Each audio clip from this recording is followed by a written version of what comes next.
welcome back to the next PDHPE lesson with Mr. Withers. We're going to be moving on with our next fundamental movement skill, which is the hop. Now the hop isn't generally used in a sport particularly, but the movements or the techniques of the hop are seen in a lot of different sports games and activities. For example, when we're using a one-footed takeoff or a one-footed shot, one-footed landing. So some sports that use those one-footed techniques include netball, maybe moving forward and then taking a shot, AFL where you're pushing off to maybe take a mark, in basketball doing another shot, or even in rugby league catching a high ball or diving to score a try in the corner. So a lot of one-footed techniques make that hop really, really important. So when people think of the hop, they always think of it as a slow, not powerful movement, but we can actually make it very powerful, very fast if we use the right technique. So we're going to go through what the technique looks like, all from different angles here today. So the first thing you need to do when performing the hop is to choose your dominant leg.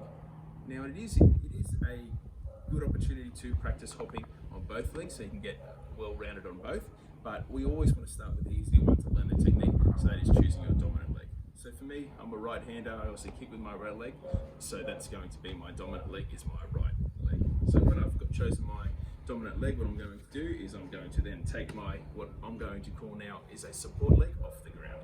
And once I have that position, a lot of people think that the hop is sort of just like this, nice and easy. Okay, but that's a slow, not powerful movement. We can make it a lot more speedy and powerful by employing the right technique. So again, choosing your dominant leg, lifting your support leg up. When you do lift your support leg up, you don't want to have it out in front, you don't want to have it out straight, okay? You want to have it bent and you want to have it tucked in behind, okay?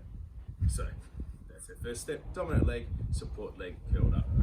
From there, our arms are really important in demonstrating the hop as well, because it helps keep us balanced, but it also helps generate power in our hop as well. So when we look at it from the side, dominant leg is on the ground, support leg is up, and then with my arms, okay, I'm going to move them in line with my support leg. So our arm movement, we don't want to keep it right behind it, our sides here, okay, because that's not going to generate any power. So what I'm going to do is I can move my arms in a swinging motion, similar to how I would run, and that's going to help me generate some speed in my hop as well.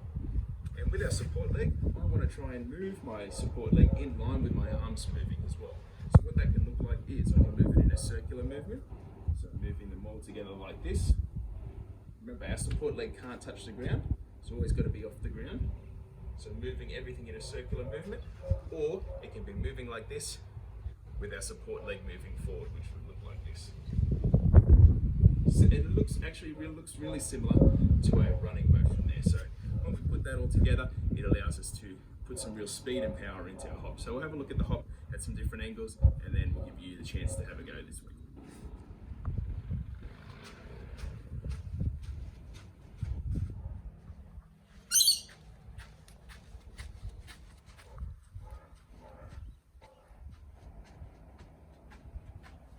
So there you have it, you've seen the hop from some different angles there. Real important part of the hop again is dominant leg, making sure those arms move, support leg never touching the ground, but also swinging that support leg in line with our arms.